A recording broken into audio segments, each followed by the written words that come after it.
अभी चीनी का रेट महंगा हुआ है, तो कई वायरल वीडियोस वगैरह हमारे पास, एक आदमी लिंक भेजे कि एबीपी न्यूज पे दिखा रहा था कि आपने बहुत पहले बोल दिया था। 3 जून 2022 को ही जब एथेनॉल प्लांट आ रहा था तो हम बनाए थे कि चीनी का रेट बढ़ेगा, तो धीरे धीरे गन्ना शिफ्ट हो जाएगा किधर, एथेनॉल प्लांट में। और जैसे गन्ना ज्यादा एथेनॉल प्लांट में शिफ्ट होगा, चीनी का प्रोडक्शन घटेगा, उसका प्राइस बढ़ जाएगा। जो आने वाले सीजन में जो गन्ना निकलेगा उसमें ज्यादातर गन्ने को एथेनॉल प्लांट में भेजा जाएगा। अब ज्यादातर को भेज देंगे, बस चीनी के लिए नहीं बचेगा। भारत में महामारी हो, पूरा भयानक, कम महंगाई है भारत में, तो चीनियों महंगा हो जाएगा यहाँ पर।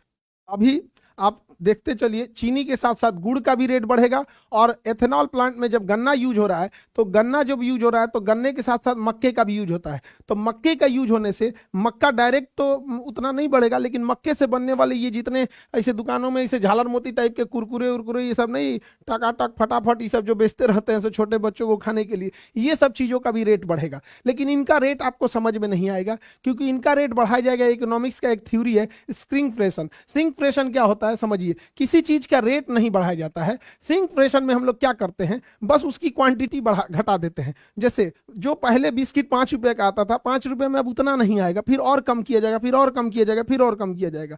तो इन सारी चीजों में बच्चे लोगों को महंगाई समझ में नहीं आएगी, क्योंकि बिकेगा 10 रुपए में ही, लेकिन 10 रुपए में इसकी क्वांटिटी, इसकी मात्रा घटा दी जाएगी। तो जब ऐसे घटाया जाता है तो उसको श्रिंकफ्लेशन कहते हैं, और जब रेट बढ़ाया जाता है तो उसे इन्फ्लेशन कहते हैं। तो चीनी में जो हुआ है वो इन्फ्लेशन हुआ है, और इसकी चर्चा तो हम 3 जून 2022 से कह दिया था, से 4 साल पहले ही बताए थे। उस समय 4 साल पहले जब हम बोले थे ना, चार खूब सुना रहा था सब कि मास्टर साहब पगला गई लो, या इससे कैसे रेट बढ़ेगा। अभी समझ में आ रहा है अभी श्रिंकफ्लेशन भी होने वाला है। तो इसे चीज़ें की महंगाई वगैरह जो है, इसको बैलेंस करके पूरी ढंग से कराया जाएगा तो चीज़ें काफ़ी बैलेंस हो जाएंगी।